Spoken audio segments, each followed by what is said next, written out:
Welcome to Signals, a series of interviews where we get to know a bit better the composers whom Duo Signal is collaborating with. And today we have with us Kevin Juillerat. Kevin, how are you doing? Hi, I'm fine. And you? Very fine. It's a pleasure to have you here with us. I usually start these interviews by asking the composers how do they define themselves as artists to the audience, which are like the main points of their artistic research or their interests. You mean as a composer or in general? In general, as an artist, general? let's say, more in an open way. Okay. So I don't know. I'm a contemporary music composer. It's one of my main activities, but I am also a saxophone player. I play also contemporary classical music, but also some jazz, some rock music, different styles. And I'm also a curator. I organize some concerts for I work for the Label Suisse Festival. I work for a small concert series called Fracanaum in Lausanne of experimental music. Mm-hmm. And I'm also a teacher. I teach music theory in Lausanne. And so I have a lot of different activities. Yeah, that sounds very diverse, no? Like a very polyphacetic musician. That's great. What I would like to focus now a bit more in your facet as a player, no? At the same time as you are a composer, because I'm quite interested to. I don't know what's your point here, but I would like to ask you how like the your facet as a player is influencing your composition. So is there any way in which the fact that you are an active player playing saxophone and you have the contact with music firsthand, is that influencing the way in which you write your music? Yeah, I think so. Actually, I always did both. I studied both at the same time. So classical saxophone and composition. And for me, it was always very important to have these two facets, these two things, and each one was feeding the other all the time. Like I think I learned a lot, like playing some contemporary music, some masterpieces with the saxophone, and as a composer, and also to as a player, I learned from composition, of course. So for me, it's always very important. I don't write a lot for myself sometimes, but it's not something I really like to do. So I prefer to compose for other people. Also why, to have a... Why not, if I may ask? No, I'm the experiences. I like to compose also for myself, but I think it's the experiences I had. It's difficult to have a good how to say vision of everything when you are playing. You are really into it. I lose a bit the big picture of the piece, and so. But at the same time, I'm very close to the music I write. So in a way of so maybe it's the bad part of being also a performer and a composer. I have a so precise idea of how I want players to play the piece, because I really I feel when I compose, I compose a lot with my body. So there is something very physical, you know, and also because saxophone is a quite physical instrument, and so it's a wind instrument. So you really work with your belly and everything. So I have a very close relationship with the way I want my pieces to be played in a very microscopic picture scale, you know. So sometimes it's a bit difficult because I have to let the players, okay, do your things, and just to let them breathe, because I have a so precise idea. But yeah, so it's always feeding each other, and I'm losing a bit the point, so I don't know if I answered. No, fantastic. No, question. you actually answered very well, and you pointed out into very interesting topics now. And now I have to choose like what to ask next, because you already talked about several things that I would like to deal with. So you say that you have a very precise idea. But for instance, when composing for saxophone, uh, do you use your own instrument, maybe improvising at first and trying to find out ideas? Is it something more like not theoretical, but more like rational because you already know the instrument? How do you approach when writing for your own instrument? Because sometimes it's challenging, no? Sometimes, Yes. yeah. Yeah, it's very challenging. And improvisation, I do a lot of improvisation, also like free improvisation. And for me, it's not so close to composition. Like it's a very another way of playing the music. Yeah. Also because when you are in the improvisation, you really have the time, you create the time, so you can really focus on very small elements like small harmonics appearing, and there is this there is a lot of things you can't control, and you use these small imperfections as a language. And composing so precisely, it's almost impossible. I think maybe it's not the point, like it's not really this. So when I compose for saxophone, I try some things. I don't improvise so much, but I try things, of course. And but I prefer to have a more rational approach. So if I work on special fingerings, for example, so sometimes I improvise to find interesting things. But then when I have the main material, you know, I try to have a more rational approach and really go and back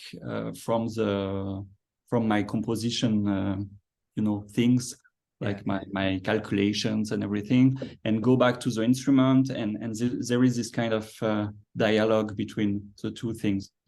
Yes, so because I wouldn't compose like improvise a whole piece, compose it, right, improvising it, and then writing it down, you know.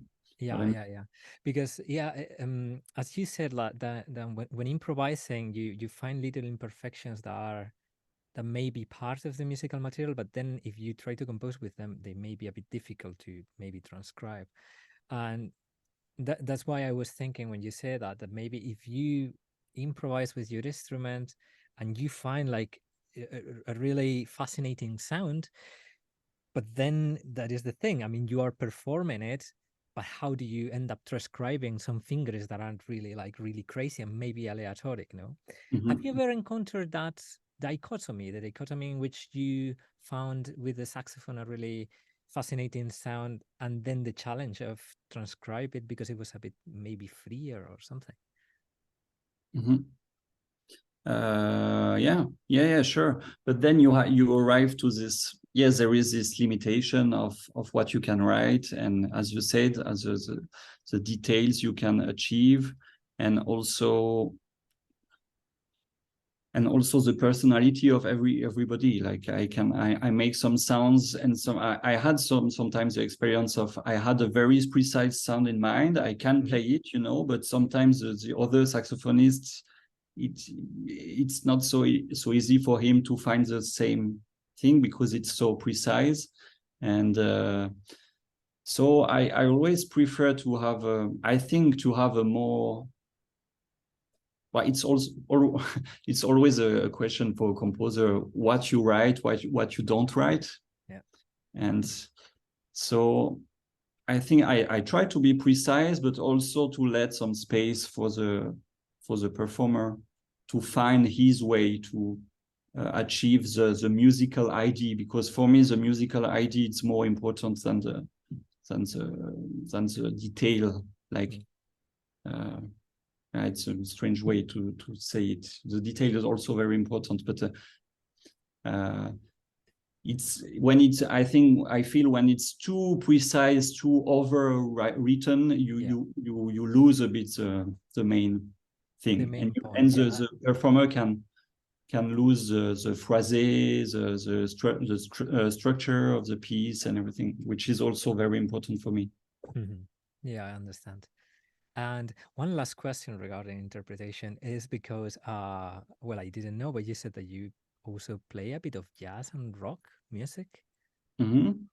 Has that, because I'm always interested, like this other genres of music maybe influencing one artistic practice. So has those musical genres influenced your compositional language somehow, or they are something different that you just perform but you don't apply in your own compositions?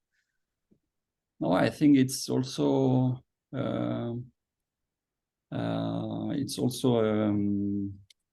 sorry, I lost my words. It's also an inspiration for me. So I always listen to a lot of jazz. I'm not a good jazz player. Like I can't chorus on a bebop. Okay. Bebop, but I know the style, and I play more rock, experimental rock. Like I have a band. We play like a bit Frank Zappa, post rock things. So it's very interesting. So I think in my what is important for me, there is something in the sound which is very different. So also I feel it when I play. It's a completely other. Also the body position as a saxophonist is very different. Like if you play jazz or if you play classical music, it's another, not technique, but in a way, body. Yeah, it's a bit different. And there is something in the density of the sound which is very different, and I like to put it in my pieces. Also the pulse, it's so important in this kind of musics, and I think in my music the pulsation, you can't feel it most of the time. You can't feel the pulsation like when you listen to my piece, but the players should have a very strong pulse feeling to play it correctly. Also the way I write the rhythms, it's so I was saying to myself a couple of months ago, I was working with musicians on a piece of mine, and some also were playing has also like a rock or a jazz background, and some other not really classical players.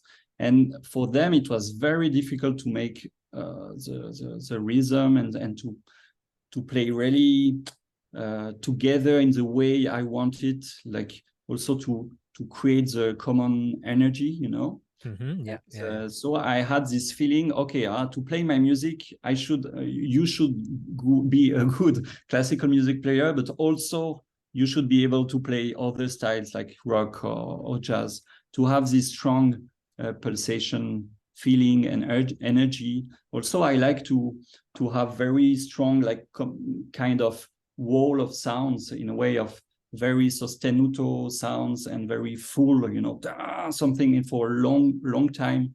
And that's not something you find in classical music. It's something maybe it's more common in a rock language, where you can have something very very strong like that. So I think I have there are some ideas, some energies, some phrase, also sometimes some sound I have in mind. They come from my background and my taste in jazz and rock music.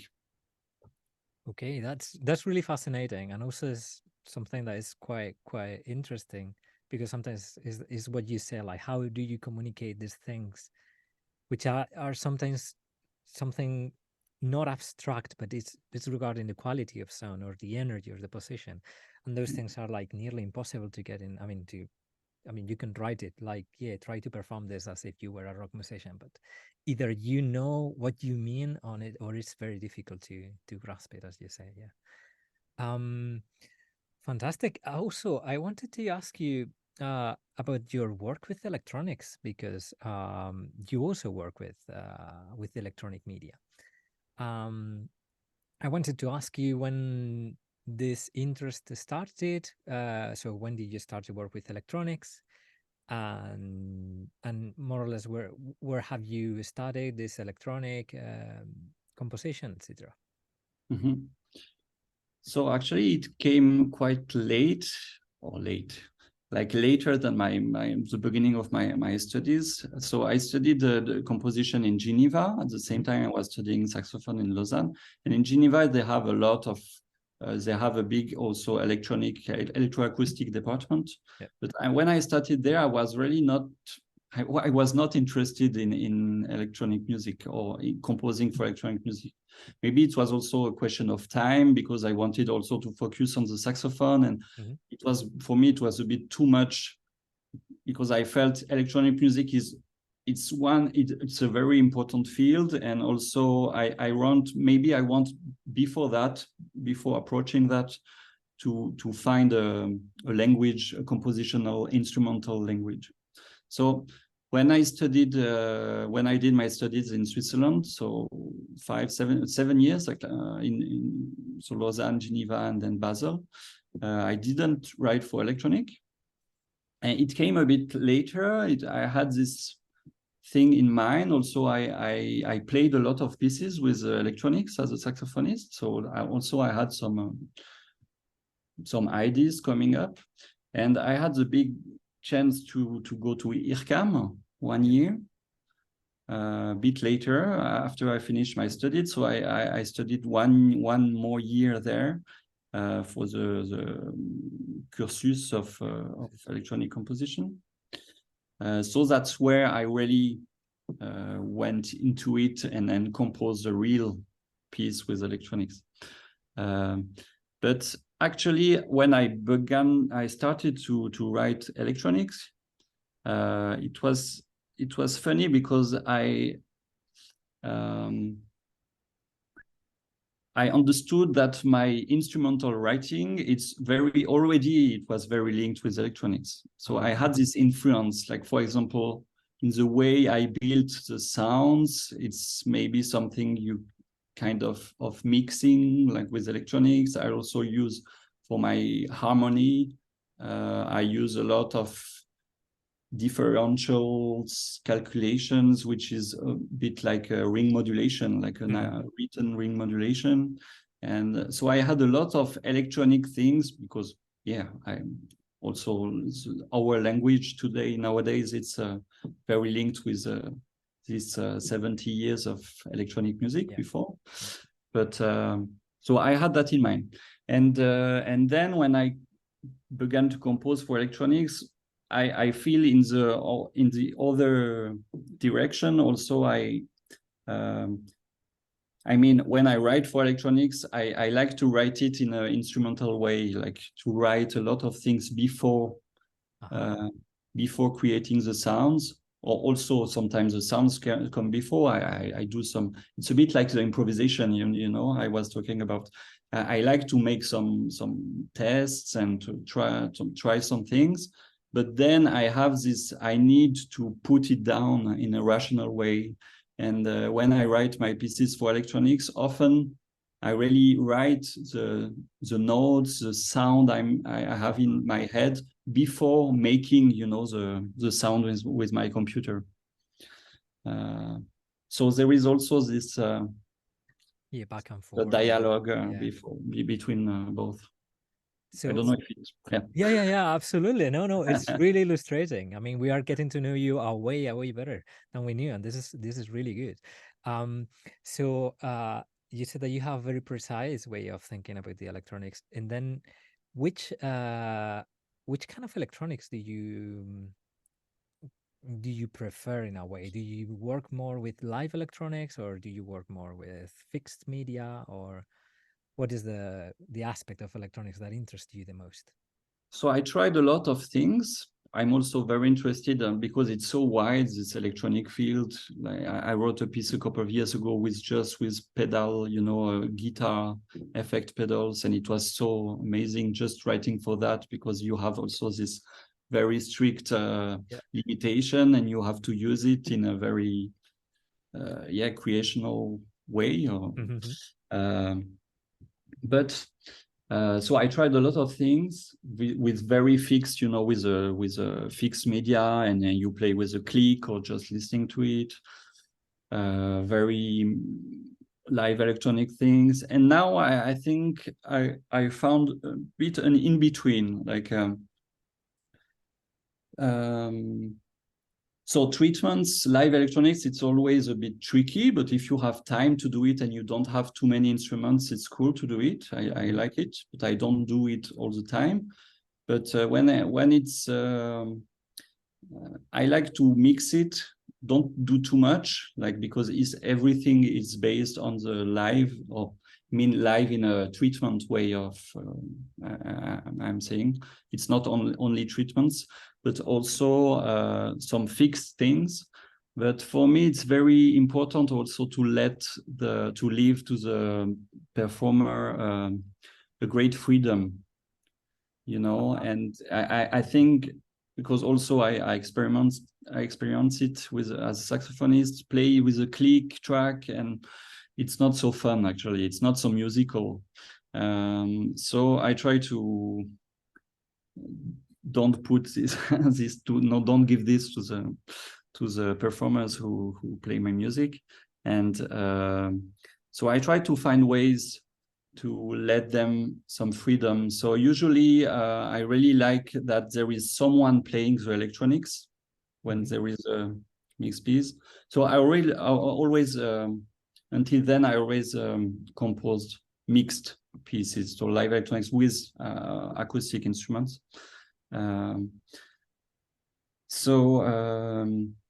Yeah, so I like that there is really someone playing the electronics who can follow, you know, with some cues and follow a bit the levels and everything. And it's really a duet if there is only one instrument and the guy playing electronics. And for me, I feel it's more, you know, lively and more interesting. And also we can really feel each other and wait for each other. And so it's, I try to make an electronics which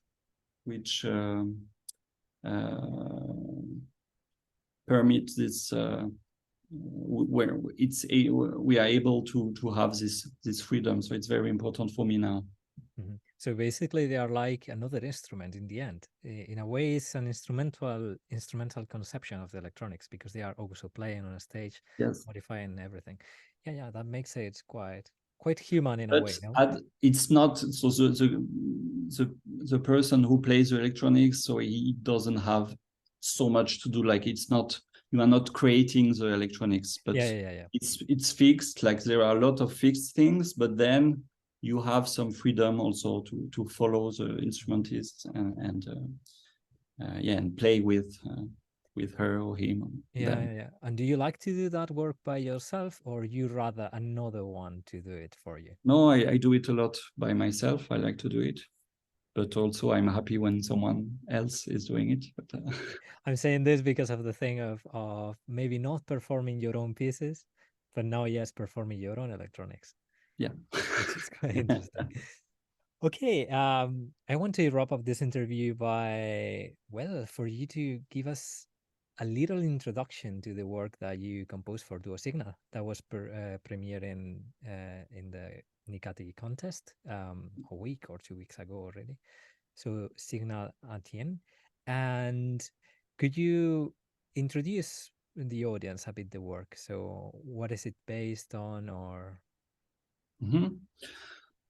So maybe talking about the title, an Antienne, it's a kind of, in religious music or rituals, it's a kind of refrain of chorus. It's something coming sometimes again and again. And so that was a bit so there is this idea in the piece, and the signal is also, of course, it's the name of Duo Signal.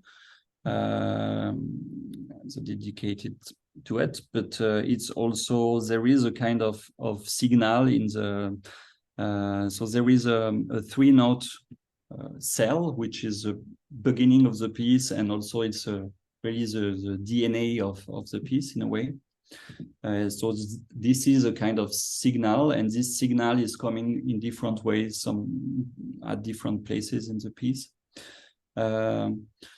So I think it's a quite organic piece. Like it's really this thing, this cell of 3/0 moving, evaluating. I play it in very different ways. So that's a bit the concept of the piece. And what could I say?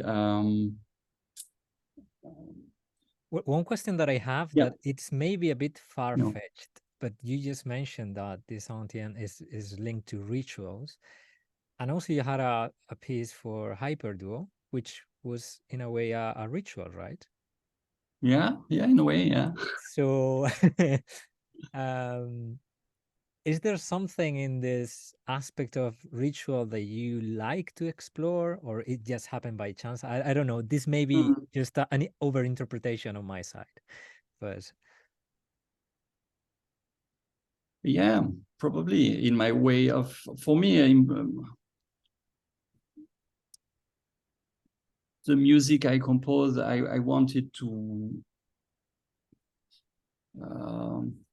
I like this idea of ritual. So I think the music I try to write and the music I like the most is it's usually a music which has a kind of sacred, but sacred, not religious at all. Religious, it could be, but I mean, for me, music, it should be something very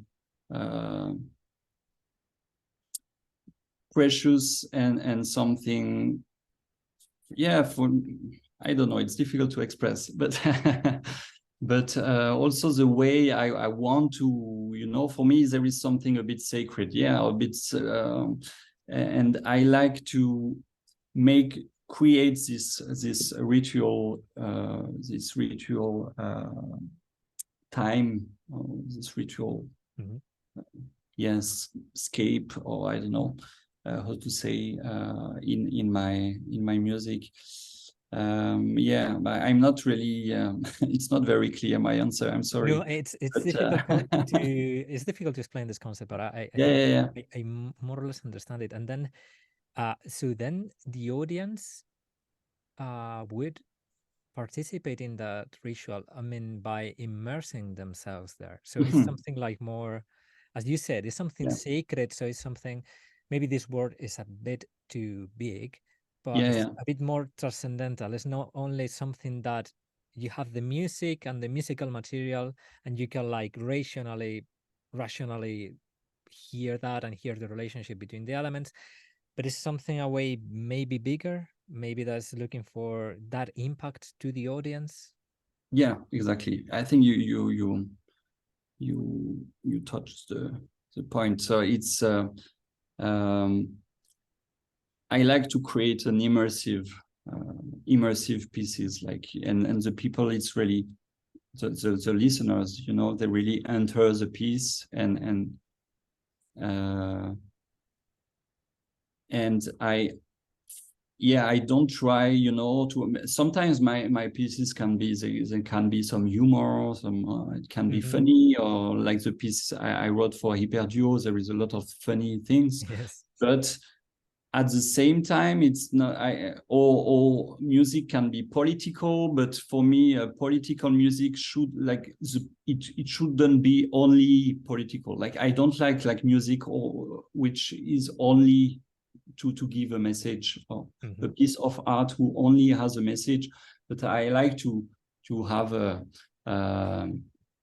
something. So music, especially, like, since it's sound, and it's you can really enter into it and feel a lot of things with your body, as I said before. So I have this very close relationship with what I feel in my body. I mean, also, when I compose, and also when I play with the instrument, I like to. Also for the performance, I think in my music, I like to create a kind of tension before between the performer and the instrument, and between them, and to create, you know, this I say it's sacred, but this immersive, this whole thing.